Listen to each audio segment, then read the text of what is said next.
กันทุบไปตัวข้าริงตุนุนเละตุนไล่เทียมนะอามาเราจะริงตุนุนที่เห็นนี่อาซาวเรียวเมีย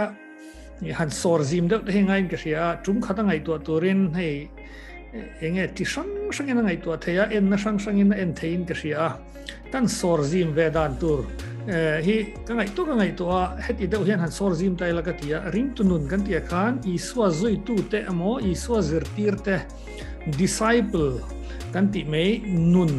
เละตุนไล่เทียมนะที่เห็นสอร์ซิมทัดไตละก็ที่ริงตุนุนจะช่างอมเทียเฮ็ดริงตุนุนกันที่บิ๊กริงตูกันที่บิ๊กฮีอีสวาซุยตูเตซิร์ตีร์เต disciple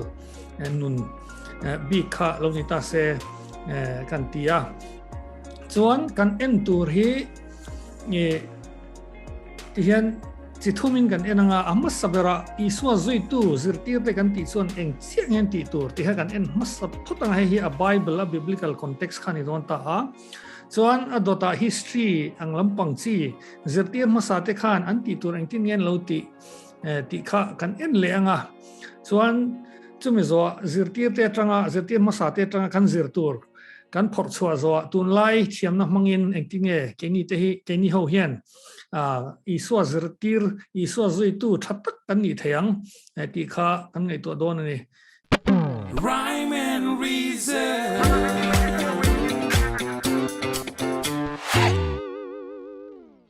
โอเลอีกันซิร์ดานตัวช่วงทุ่มข้าอีสวาซุยตูเตซิร์ตีร์เต็นเองอันที่ตัวจุนิเจียทีนี้งาอดต่อซิร์ตีร์มาสาเต็นเองที่เงี้ยจูอันที่ตัวจุน local ปุยอันหุ่นไล่เทียมนั่นแต่เองที่เงี้ยเรามันที่เขากันเจริญส่วนต่อไปเกมอันนี้ตุนไล่เทียมนะที่ตุนไล่มีแต่เองที่เงี้ยกันมันอังที่เขากันใส่ตัวและกันใส่ลูกตุ่มเบอร์จุลนี่ตอนตันนี้แหละอีสวาซุยตูเตอีสวาซิร์ตีร์ตูเตตีตัวเฮียจียงตะกินกันหัวมุ่งช่างล้มชัดตะกันหัวนั่นจุ่มมาทายบุ้งสมนิปริตเตมาร์กาบุ้งตบเตมาทายจอกฮีหันเชียร์ไตละจ้างสมปริตจ้างสมนิน่าจนให้เห็นกันหัวที่ส่วนอีส่วนเนี่ยนะเราก็ละอาซิร์ตีร์เตให้สมเล็ปัญหิเตเขาขันตาอัทโหเลนู่นอันนี้เขาจูเบียเล่วานะทุนนี่นะซงกันเนี่ยนะเปกันนี่โตจุดที่ส่วนกัลอุลาน้ำจีนมีซิร์ตีร์เตเซียมอุลาปาเลฟ้าปาเลถ้าเราเที่ยงลิมหิงอ่ะส่วนบัพติสอุลาถูกกับเปกซงเสืออุจูปมตัวรินซิร์ตีร์อูตินง่ายแต่อูเกี่ยกุมขัวอินคอเวลตอบแทงปอินเนี่ยนะก็เซลังอติยาจุดเท่าเลยอิสัวขันเอ็งกิมกันเนี่ยเฟกตัวทุนเนี่ยนักกันเนี่ยตัวก็ซิร์ตีร์เตเขาเห็นให้หินติตัวนี่อติยาจุงจะจูกัลอุลาเป็นชัวกรูอตินี่อันนี้แหละกันวักกัลละกันเป็นชัวก็คันตัวเองกันปนัง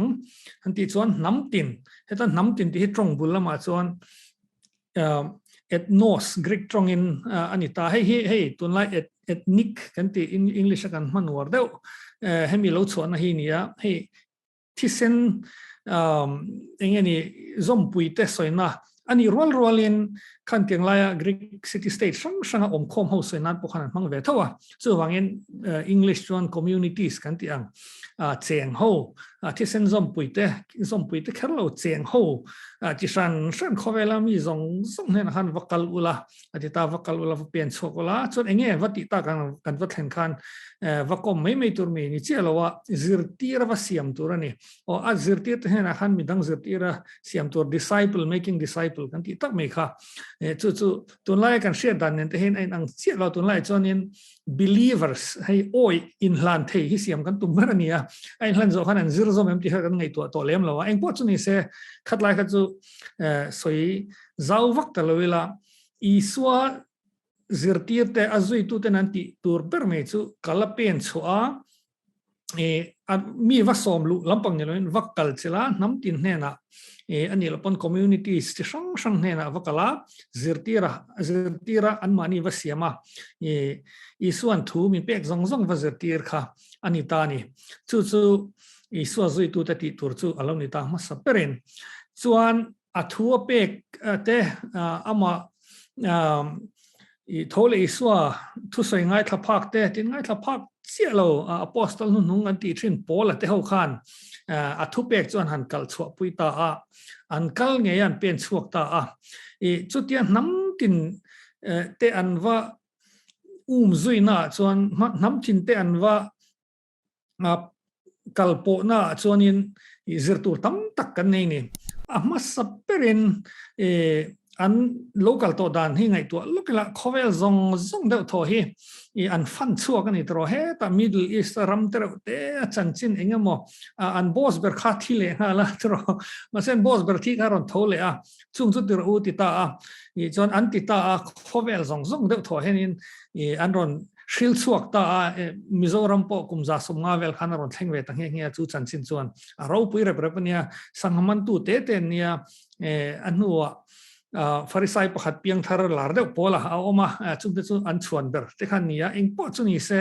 an thil ti hi a ro pui rep ni eng tiang ching nge an hun lai thiamnan lo man ti te kha ngai to chua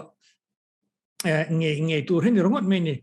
kean kaldan am saperin lo entaila ke khanang kal thina ni an zin thina sakor chunga te thir enge sakor talai ler chunga da bon chuang zo mai the ka soi tum tak su kal khong an man kha kal khong an man tam tak ze te zinga pakhat chu latin trongian via ignatia antia mizo tronga kan leve dan chuan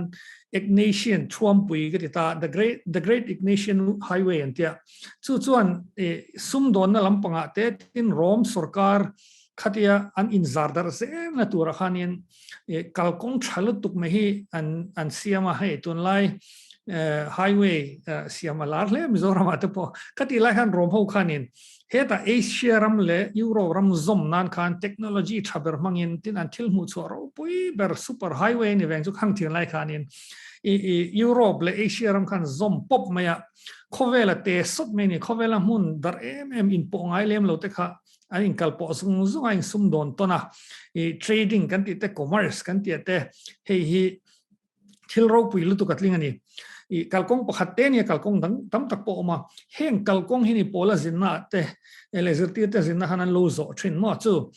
khovel mi te siam nei zo lo wang ti ringot khani lo an kalkong nge po kha ahun laya breakthrough mo super highway an lo siam khani hei tun laya po touristan en tur tam tak lo magnesian way hi attempt tuna tourist hot point en pui nasata chu an kalkong ringot po kha ahun laya breakthrough kha chanchin tha mi ten hena thlenna na lo mangani mo zer tur pakhat na tin an wat khen phak lo te mo tin an tlok lok thelo te kha le khan thona hai kan bible po hi entire le kha thona tam mai ni tro ter ko polana zia trawa petera ten za ko patapunan zia ka le kha thon po hi kan lo ngai dan chuan hei hetiang deuh hian medieval painter ho in an paint dan kan lo en chuan pola hi room thada wana ya ma in oma paper var a feather pen hi pen tu ya zuk chia ti khan paper var thata ka azia ka le khabu siamang me hian kan lo ngai thin ani amara chu heng te hi mi lo heng hi anua history selem lo ina painter ho in an siam ang anita ron soi chiang deuh chu Rodolph Richard sahianin le khabu ze ka helo po hi ze ka mi ale khabu ze kan hua hianin chiang takin asoya chuta chuanin private room po hi an nei lem lowa polaten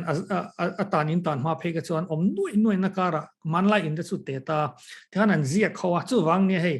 an le kha te po chumi chuan chi bai book che ti te atam thin he tin azia man te po lo to wa alo how tak me scribe kan ti le khazia tiam te enges chung te big chau lo chon zia po khan lo zia thiam lo wa tin ahman ruwa te po kha lo to hle a Richard sahianin achu danin rom le khathon chu athui beratro bible chon le khathon ho zinga khan hi tunlai poisain India poisain kan le chonga dollar le hi noi khan le sing sari man velaniang atia tin alo to hle ni kan lo chiar liam me tin le kha thon zum mo kan lo tia technology project ro pi takhi alo ni remote me an technology man te po kha hei notebook ang rilro lang zia nan a temporary zok no re thei mo hei wax stable hi an nei thena hei sashiak chuan khang ani mai chu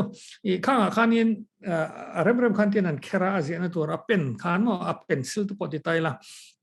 kan ti khanan ziak kwa a nakina anore le theita chuan tuina ti mam le theita I khang tiang khan pot stretch an tiang hianin an lo ziak thina ni I khang kha temporary de wa ngai to na an don tharte ni chu an ziana ni ta a chon an finalize to kha a copy papyrus kan ti hei parchment te pon tia kha tunlai paper ti lo chhuah na mom tunlai chon tlom takin factory an siam to a man lai chon an no chhuah kha ngai ta khang tia khan scribe in aziak tu bikin finalize to khati khan ko ziakin na taka zia le chon kha ngai a omze chu a process chu kan thathiam ta to technology kha amana to wa boy puya ha tha ka ma se I ahun lai Thiamna kha an lo mang tangka me ni pola te hole kalmasa te hian hei kan ril ro khan lo cham ta se tin kan soi thui lu tuk lo kan kal thok thok nga hun lo kal zela kum sang khat le zali in kan dorang o kum sang khat le zali kan dorin Johannes Gutenberg Germana hei printing press metal coal ha kan tiang mang movable metal coal ha mang hetia nem kai zung thai he aran mu chuak ta sang khat zali somthum porwel khanin printing press hey printing shim hi so omrenga China ho pon hey stone printing an tia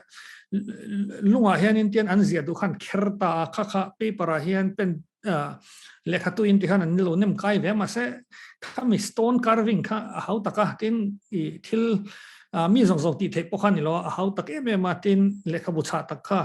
siam har ta amar chu ta hianin hei mass production kan ti ang lekha bu te I cha tak aron print thei ta ni ti hai ti siam ter hianin han ngai tu tai la khovel zong technology in thak ro pui ber ani nge yang hun lai chon mo tunlai kan Thiamna te kan lekha zir na te engki mai mass produce technaron huchuak tu hini ta atira chon calendar te poster te han print da chon project ro pui to men nei ta nuwa sangkhat zali songa pani khan bible Gutenberg bible anti he phe khat zel handler som li pani om khami khan on print chuak ta ni hei chia me hianin athen phak lo pathian thuina athen phak lo tam tak ko san member te ko san kal sual to tak shoi tu te na andu du anshil te kha bible an ko taron thengta tin akal zelana ki na hey reformation kan ti Europe roma ko san siam thatna Martin Luther te hovel khang tiang te polo then thei phana kha I heng Thiamna manga kalmasa te na pathian rong lo bol na hi alo ni ta ni mo chu kal ula nam tin te zinga to na hen nam tin zinga pathian thu then chian lo an te dan chu baptisma chang engzang e ko khana dingem an trong in bible om ma chu nam tin lo then dan ang kha an lo ngai to chuak ta zirtir disciple dik tak khan lo ni ta ni le Thiamna an hun lai mi aron chuak thar ber athen chu khovel lamtanga ron chuak lal rom lal siamte athen ro chu Christian te na an mu chuate khang tiang angkha ram tina nam tin te khenan khan chu te muna vakal nan han lo mang thin ni chu lo hretai la tu na hianin thil pakhat mi pakhat thu soi ril ka ti deuh mai kan han soi tal lokilam ama hi helmet theology nia hepa hian German theology nia athu soi chu hian Mizo training kan da vea ka le thiam lem lo ma se om je chu kan thei thoin ka be se adong tu turten an chen mun an thak renga wangin chanchin tha hi address thara thon ze langai ni heti om je chu adong tu mishing te hian namtin ni chena kan ti te khan an address hi an thak me chu wangin chanchin tha hi address thara thlen tir ze langai ni ti chu tak me chu ni poimo me chu chonin tunlai namte tunlai community ho address thar ni vea ron lang chu kan hai rual lo chu kan device te social media kan ti te hi ni zirmi ten an chu danin zdinet ho research chuan nitin mi pa ngai hian in average person hian in darkar nga le minutes som level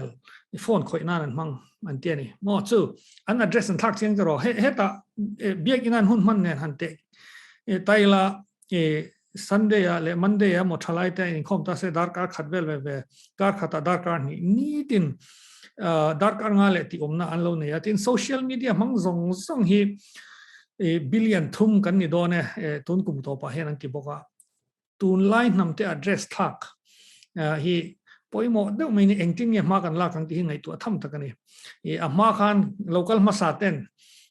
address an thak ang te a ke ten sang son ale khathon te a bible ang ten an lo theng zung zunga ke ni hian Tunlai namte address thak na salut tu ke Tunlai Thiamna mangin engting kan thenang ti hi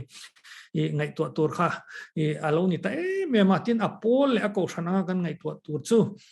hey technology ti sang hey biak in here poimo lo kan ti nan mi lo ne khatlai ta kan lo shalong ti ka lawa poimo lutuk ami te in to khom na biak in pathian chen chil na le kan biak in kan fellowship te apoimo zol zel zok a hlut na kan thaching an ro kan Inkhawm thelo Inkhawm kan chak me mani a hlut tel telanga hlut zelang amaro chu kan ti lo thelo chu address thak nam te hi engtine kan thalang ti hi kan ngai to nge ngai ni hai hi so thu pe kan that me chu wangin pol anga kan ngai to chu Tunlai Thiamna hi engtinge kan mananga address thak mi te kan wat hen zung zung ang ti kha polang hin lo ngai to taila ama sabera hey Tunlai Thiamna lar em is artificial intelligence AI kan ti attention ML ten ti machine learning chu call thuak du zombel thei ti to me ang extend thei hi allow train thea abiak thea hey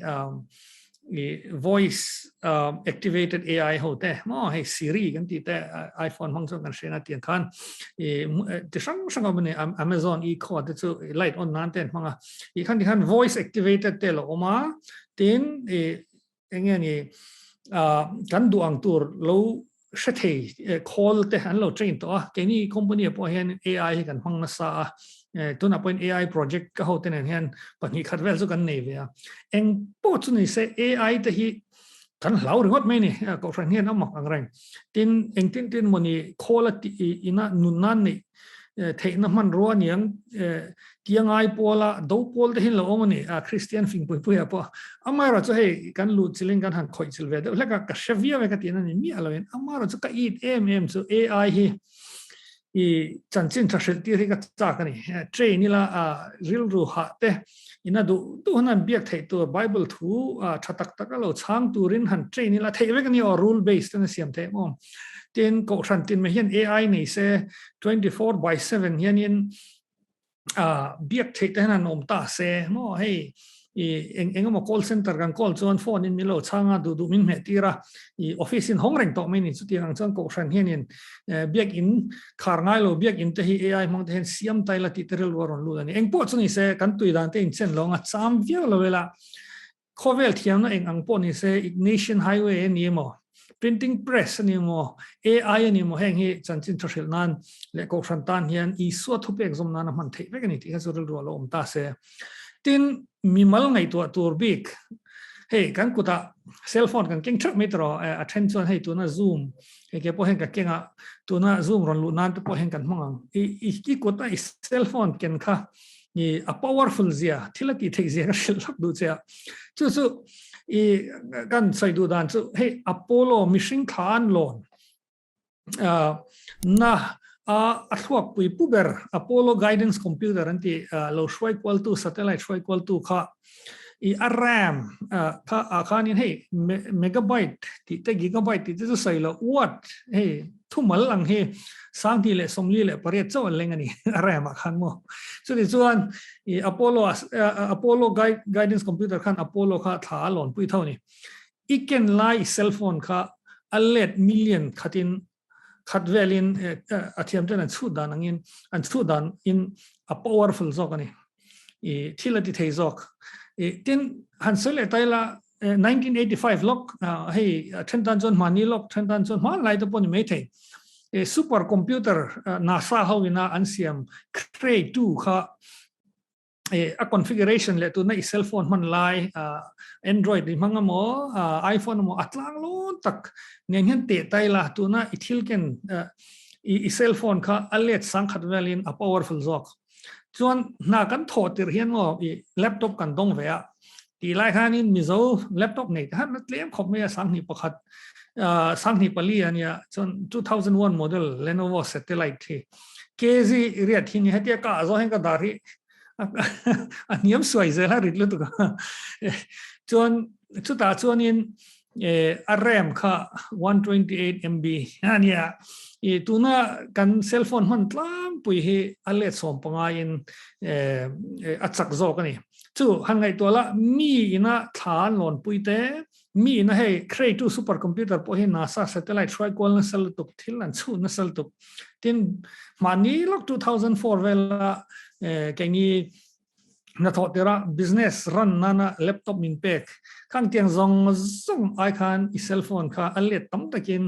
powerful จอกะไอฮิปัทเฮียนตาเองที่มันนังติค่ะไอลงไอตัวตาละตรอเองนั่นไงกันมันก็เชลว่าอามาเราทิล powerful ได้กันเก่งไปกันนี่ตุนไล่เทียมนั่นติแต่เห็นเทียมบิ๊กโปรแกรมอะไรโมแฮกเกอร์เทียมรู้ตุกเรื่องรัวเราเราเสเกี่ยมานี่เห็นกันในเท่านี้คัดไล่ค่ะเราชินเสียงทีนโมเซียค่ะไงตัวโมเซียประเทศนี้น้ำมันจะเตียงข้านี่ได้ไหมนี่อารินเฮลป์นี่เตียงข้าเตียรู้ละแต่อาจารย์ที่ระตินตุยปุยเซนวอกนั่นแต่น้ำมันวอกจานั่นแต่ตินรู้ละแต่จังไอ้กุบตาเขารู้แต่ฮัดดอลลาร์แต่ฮันทิลมักตีนั่นมังสันนี่เตียงอากุตอมข้าเตียงชัดตะกันยังนี่ไม่เท่มาเราจู่ข้างเตียงนี่ฮัดตั้มตะกันออกมาอันตัวเพจวันโมเซียเตียงที่Exodus กันเสียจะส่วนปัทเทียนเตียงที่ได้เราสวยแต่ได้นี่คัดไล่ตักไม่ขันยังไปหมดจะเซลโฟนเขาปัทเทียนเซลโฟนนี่เถอะทิลมักตั้มตักที่นั่นมองเถอะโมเสียเตียงอะไรนี่เซลโฟนฮัดชัดกระริ่งลัดพวกจนเสปัทเทียนเห็นมองเถอะตุนไล่เทียมนักกันที่เห็นมีดังเวนลวินตินอโปลังติเวกกันตัวมิโซเดซูตรอคอมมิตี้ละเรลิละมาละตุรเซียมิละคงมินิทฮันเทดาร์อันนี้เวกไม่อยากช่วยจนกันกุตาอมซาฮีมันเอ็มเทนี่ที่ไล่เขาเราเชื่อใจละโมเสียปอดยังทาร์เปลวะ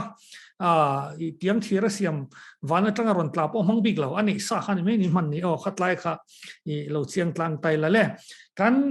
เซอร์ตูร์ปะขัดนะจู่ตุนไล่เทียมน้ำมันดันตัวประคัดนะจู่ตุนไล่มีแต่ address ทารักกัลนานี่ห้องaddress อันทักกันที่เขาการแข่งเซลตัวนั้นอีสวัสดุเปกันนี่เทียมน้ำมันเองที่เนี่ยกันแข่งนังจู่มีมาละไงตัวดันตัวกังกุตาทิลหุม powerful ตุกันเนี่ยส่วนอโปลังปอนเองไม่เราตัวเทคโนโลยีมันเนี่ยตัวมากันกัลเตนันโลมากัลตัวแต่ริงตัวเราไปตักตักเตนันโลมังตัวข้างเตียงข้างกันมังเวทีนี่ที่ค่ะกันเจอตัวมาสเปร์เรานี่ตาเสมีแต่ address ทักส่วน address ทักส่วน address ทักส่วนวักลจิลนานะมันตัวเรานี่ตานี่แหละข้าอันวัปันดานี่ตาอันที่เบรค่ะ zirtirasiam disciple making อันนี้กันที่ค่ะโอ้ข้าapoi mo le mea engtinia disciple chu kan siam ta kang engtinia zirtira kan siam ta kang ti lai tak me kha heta hianin tirko pola hianin Jerusalem atanga ilu recon Dalmatia kan ti khami ram Jerusalem atanga romlal top ber me ramlar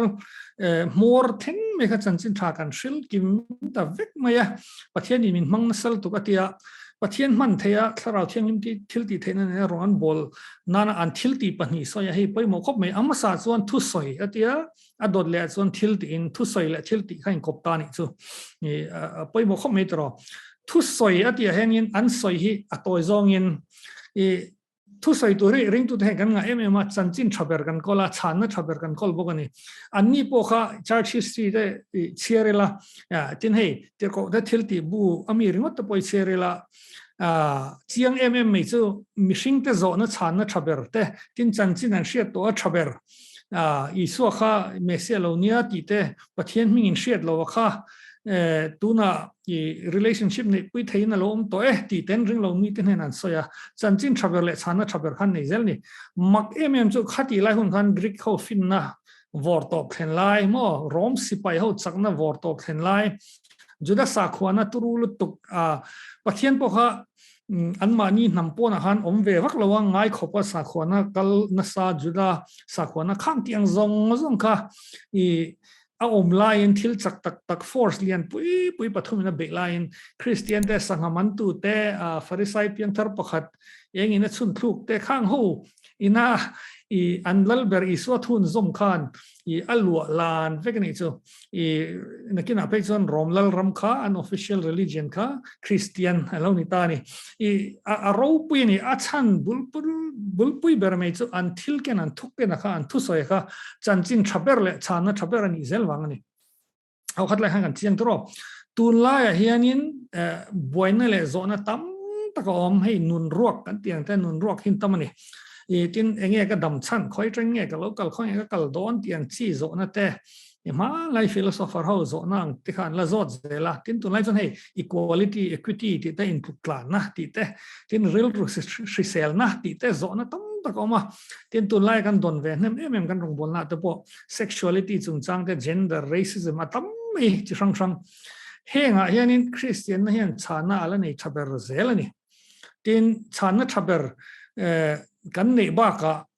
buai te zona nei te tan hianin chanchin thaber kan la nei zel ni hei kan soi thui lo wanga amara chu engkim me hi khovelin tan dana tanga top dan tur le ai inkar kan dan tur swal kan ti chu enge engtia she thiam tur nge wai nge kan tor khang tiang zong sum chan kha kan ne ya ke ma ni chan a ya tha hi ala lo ni chu wai soi mol tur kan ni soi mol tur chan kan ni tha me ya le kan zir tur pani na lu taila Tunlai mi te chanchin thaper le chan na thaper I shilangu shil molangu kha khani anlo ti chu ama te pon anlo ro tlin na chan chu an thil soi kha thai me ni Tunlai hen ala thareng ai thala om chong lo an zong thin ala thaper reng ani an thuken kha chon ap pani na chuan thil ti in ati Christian te kha an danglam topa an che dan po danglomani an hun laia rom hei satirist mi au el ho te khan heng ho hi chung khatang ten an oma awan mak an pu berla chun kheng bet molen mak khan til to ni tin mangai nan nga si thian lau si lo thi lau lo om chun community pakharania in nat te pon lau lo wa an ti du da lain an tha an ti du da chiam lain eng ma an phat du chong lo wan rin kha tin an ma ni khan tak na te lim na te oma community ang khan an hlim em an ni te in tro mani chu chút yang khawa maka thil ti tin an kalna pianga boy an ni mo chung ko ang siam na te hey mi pai nu pui pakhat chau te khan nei bi ka rom ho te chuan in ti khan an ti lor tu la an danglam top me ni tin an ma ni khan I so me le lang ngoi me ni kha an thil ti lai tak kha hey polapon thu soi runga chuni se thu soi te hena topang thu soi le thil ti in no what's and deed kha kal dun char tur khan ya mi danglam che dan danglam kha ania chu CS Lewis apo hianin le khaputi sang hei mere Christianity te kan sia tam ka shalo chu ta chana soi chu I ko sang hian ti tur tam takania amara chu hemi ko san apol ang a institution ang hetia kan ngai to engani Zarkawt Presbyterian Kausan kan tiang apol ang ti tur itu tam taka om aro pilutuk I kalpel mi alo tur amaro chu ti tur poi mo tak nei le pathian tana ramtana rongbol tak tur hianin Kausan kan mudan kan thak le ngai chu a people zok a mishing te a Christian te zok I kan ngai ni atia science lama pathian rongbol tur chuan scientist Christian au mangaya medical line pathian rongbol tur chuan doctor Christian au mangaya mo dan ken ko tur chuan law thiam amo I enforce turin police Christian amo lawyer Christian kan mo lea khang tiang khan zir nalama he ta ko san ina program amo a che group kan ha chuan engtika ma Koveli kan luat so don lo ni atia alo sai chiang me ya mun sang asoya chu ta tak me chuan apani na zo khi kan tran lang na turani engki ma hian ram siam chaturte amo khoi lai huna science ate advancement ate mo ko san apola nga phut khaw le me mani amara chu ko san mi te Christian te kan enkha alo tula chu wangin zirna te kan na thona te hei thalai kan nia kan zirna te po kan zirna ina chanchin thathen turin kan zirna ina Christian tak ni nalan tir turin tin Christian te chanchin thaber chan na thaber i soi tur khanin ko ran khava be se viola vela ko ran chon min tar shriamanga min en kol le nanga min chomanga amera chu kan zirna ina chu tiang ki tur chuan zirlai Christian ngai tani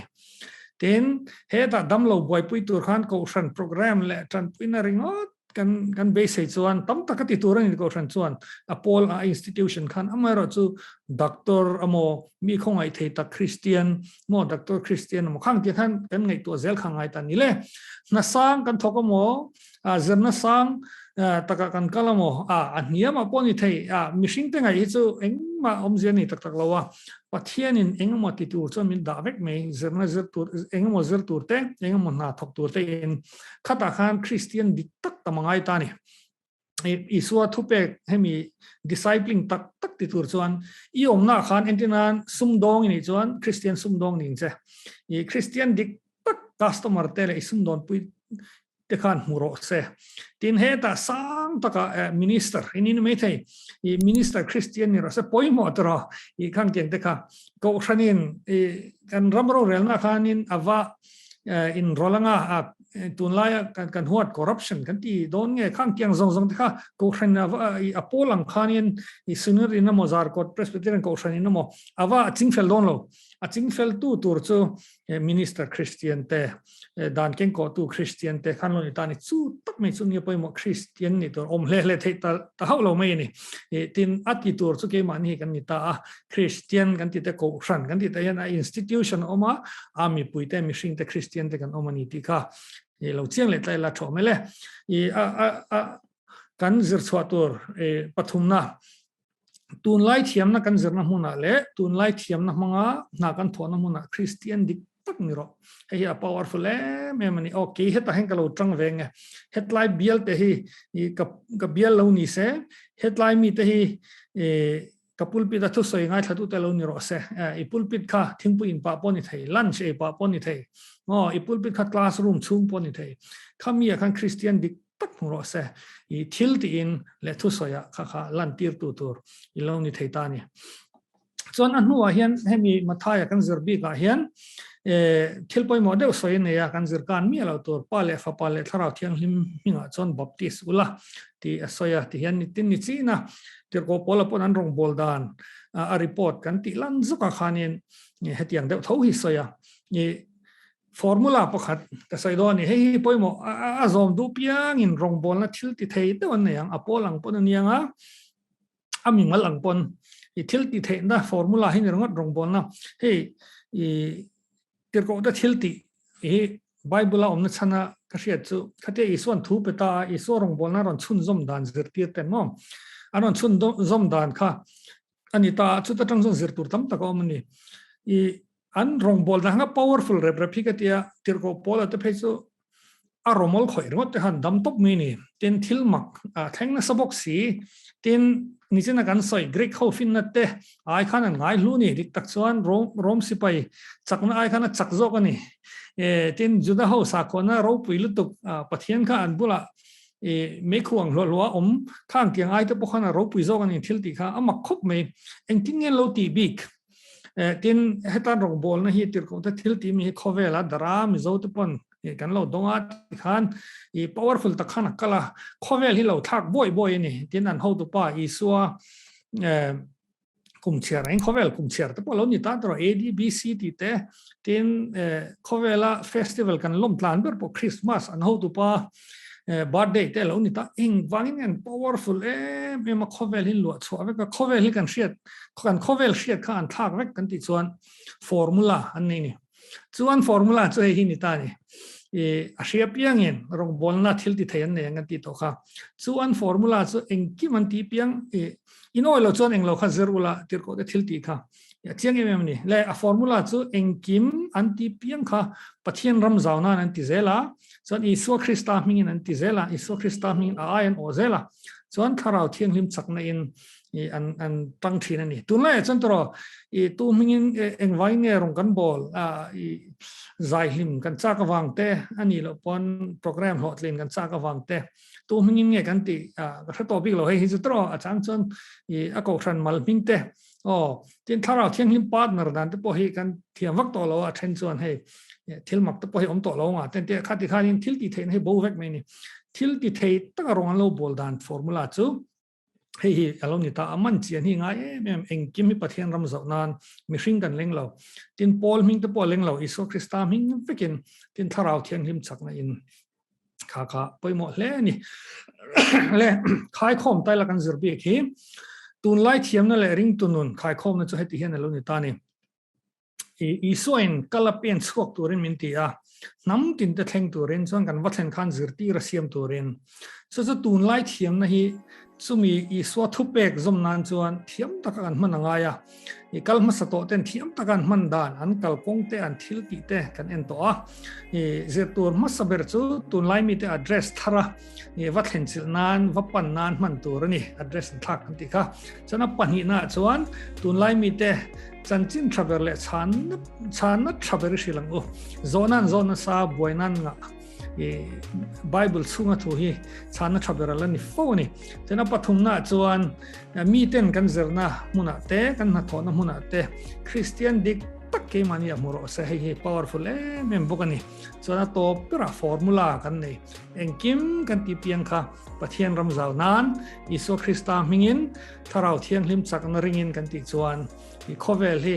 zerti ma sa ten an soi hing dor doram kan soi hing dor doram kan khovel chu atlem na lo zim deuh to te pon me thei eng po chu nei se kan kal na chen a hianin i zertir kan siam chur don ani ti kha chiam takin ha ta hian lang ani le kan thu soi tak te kan ngai to tak te lalpan kan zatan mal som sela zertir tam tak siam to in zawain pathian in bo sai chero se amen. Rhyme and reason.